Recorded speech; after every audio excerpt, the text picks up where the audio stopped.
I'm about to show you why the 8% dividend stock you think is making you rich is actually making you poor, and I'll prove it with math you can verify yourself in the next 15 minutes.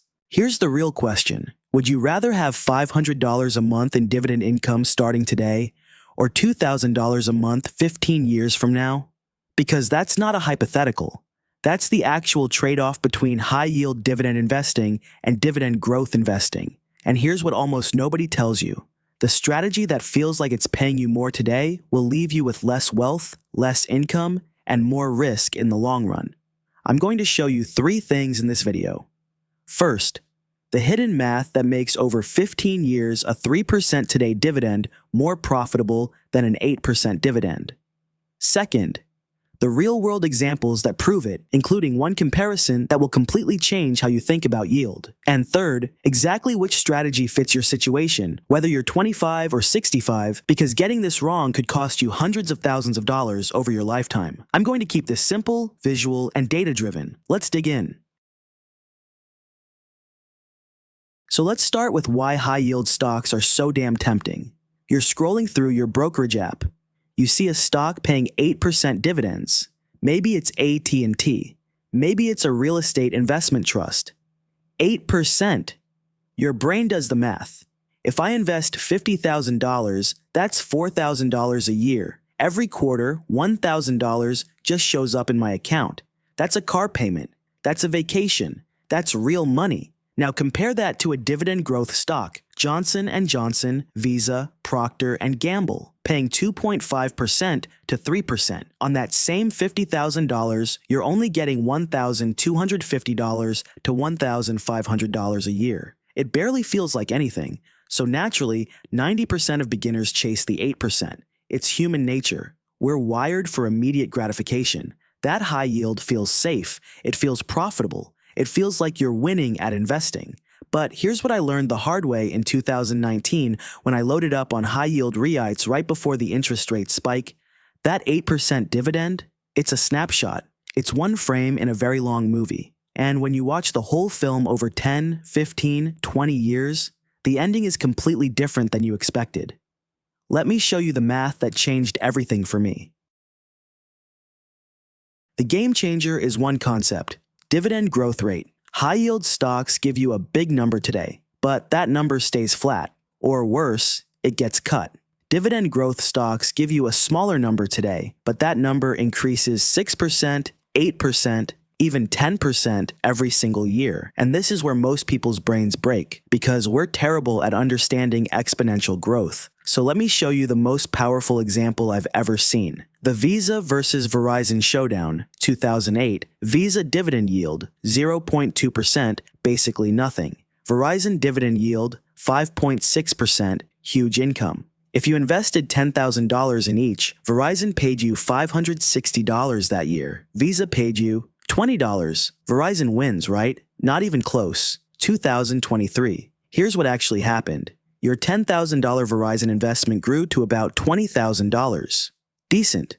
Your $10,000 Visa investment grew to roughly $100,000. Same starting amount, same 15 years, but Visa gave you 5 times more wealth. This is what I mean by the movie versus the snapshot. Visa grew their dividend at 22% per year for 15 years. That compounding turned a tiny income stream into exponential portfolio growth. Now here's the really interesting part about income. By 2023, Verizon was paying you about $730 per year in dividends on your original $10,000 investment. That's a 7.3% yield on cost. Not bad, but here's where it gets crazy. Even though Visa's yield on cost was lower at around 4%, you had so much more wealth that you had real options. If you needed $730 in annual income like Verizon was generating, you could sell less than 1% of your Visa shares once and generate that same cash while still having a $99,000 portfolio left over. Or you could just hold everything and enjoy your $400 per year in growing Visa dividends, knowing your net worth was 5 times higher.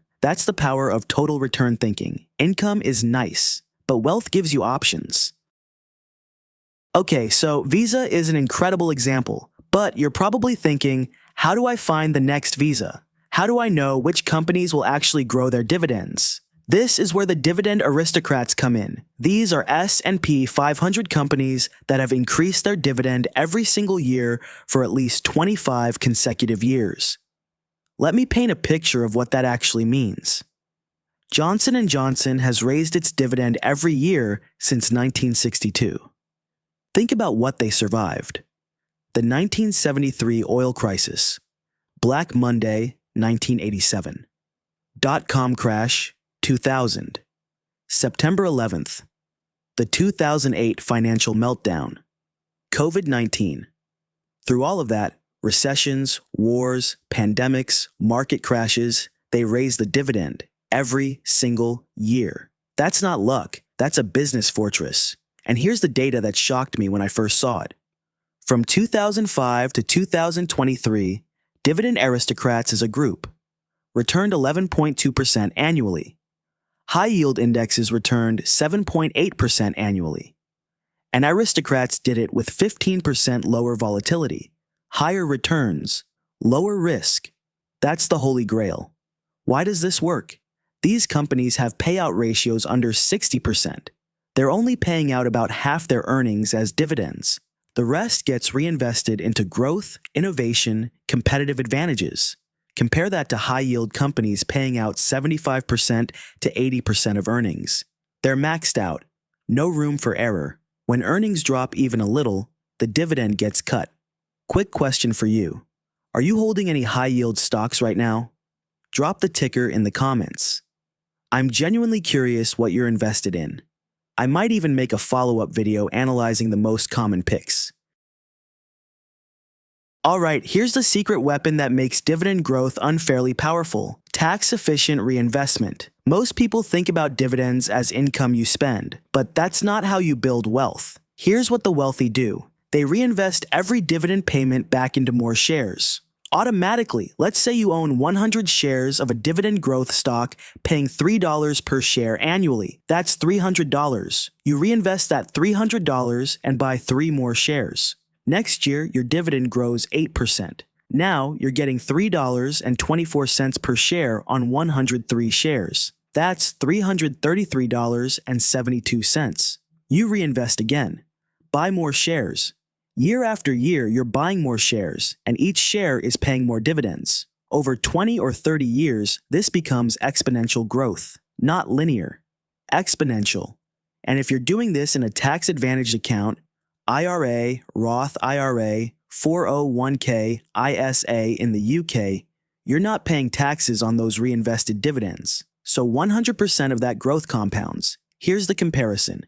A high-yield stock paying 8% with 0% growth gives you the same $800 every year on $10,000. After 20 years, you've collected $16,000 in dividends. A dividend growth stock paying 3% with 8% annual growth. After 20 years, you've collected $31,800 in dividends, nearly double, and your shares are worth significantly more. That's the difference between good and wealthy. For those of you in your 20s or early 30s, this is your biggest advantage. You have time. If you start now with dividend growth and reinvest for 30 years, you could realistically build a portfolio generating $50,000 to $100,000 in annual dividend income. That's retirement-level passive income.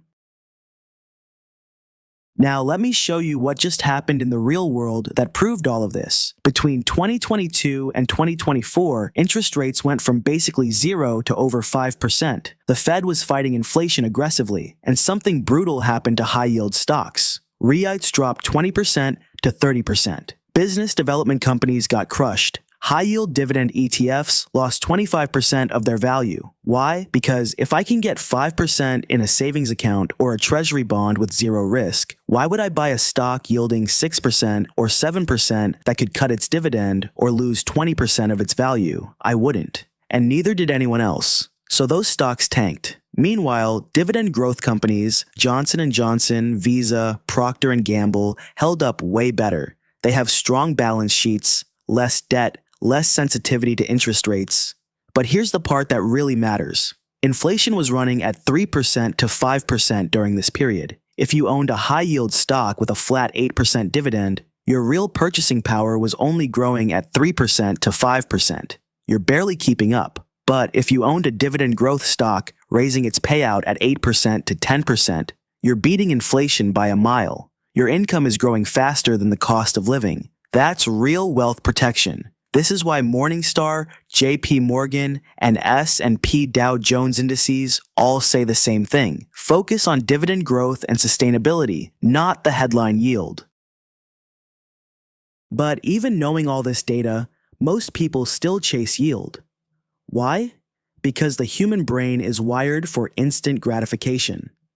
Behavioral finance calls this present bias. We overvalue immediate rewards and undervalue future rewards, even when the future rewards are mathematically better. This leads to what's called the yield-chasing trap. You see that 10% yield and your brain screams, free money. But it's not free. You're taking on risk. You're accepting volatility. You're betting the dividend doesn't get cut. And that bet fails more often than you think. A T&T. The cautionary tale. For years, AT&T was the poster child for high-yield income investing. Steady telecom. Reliable dividend around 7%. Then in 2022, they cut the dividend by 47%. Almost half. Gone. Imagine you're a retiree. You've built your entire retirement income plan around that AT&T dividend. You're getting $14,000 a year from your AT&T shares. Then overnight, it drops to $7,400, and the stock price fell 30%, so you can't even sell without locking in a massive loss. That's the risk of high yield. It's not theoretical, it's real, and it's painful. Dividend growth investors don't have this problem. They prioritize quality and consistency. They're willing to start with a lower yield because they understand compounding. They're emotionally resilient during downturns because their income keeps growing, even when prices dip. So here's the big question. Which strategy is right for you? Let me break this down by situation. You should focus on dividend growth if you're under 50 years old with a 10-plus year time horizon. You want to build long-term wealth. You care about inflation protection. You can reinvest dividends and let them compound. You want lower volatility and risk-adjusted returns. You might need high yield if you're retired or semi-retired and need high cash flow right now. You have a large nest egg, $500,000 plus, where even a 5% yield covers your expenses. You fully understand the risks and are highly diversified. You're comfortable with potential dividend cuts and volatility. For most people watching this video, the answer is clear. Dividend growth. But here's the secret. Almost no one talks about. You don't have to choose just one. The blended strategy. Build a core foundation of Dividend Aristocrats. Companies yielding 2.5% to 3% with 7% to 10% dividend growth. That's 70% to 80% of your portfolio. Then add 20% to 30% in moderate yield stocks. Companies yielding 3.5% to 4.5% with stable 5% to 6% growth. This gives you meaningful income today while maintaining the compounding power that builds real wealth over time. Let me bring this all home. The question isn't dividend growth versus high yield. The question is, do you want to feel rich today or actually be rich tomorrow? Because the data is crystal clear. If you want maximum wealth, inflation protection, and long-term income that actually grows, dividend growth wins. It's not even close. But if you need cash today and you're willing to accept higher risk and lower total returns, high yield can work. Just know exactly what you're trading away. Here's my challenge to you. Stop chasing the highest yield. Start chasing the highest quality. Look for companies with 25 plus years of consecutive dividend increases, payout ratios under 60%, strong balance sheets and competitive advantages, track records of growing through recessions. Because in 15 years, that modest 2.5% yield today will be an 8% to 10% yield on cost. Your quarterly dividend checks will be 3 to 4 times bigger. Your wealth will have compounded, and you'll look back and realize that patience and discipline were the real secrets all along. That's the power of dividend growth. That's the power of letting time and compounding do the heavy lifting. If this video changed how you think about dividends, do me a favor, hit that subscribe button. We break down investing strategies like this every single week, and I don't want you to miss the next one. And drop a comment right now. Are you team dividend growth or team high yield? Tell me what you're currently invested in. I read every comment and I genuinely want to know your strategy. Thanks for watching. Now go build some wealth. I'll see you in the next one.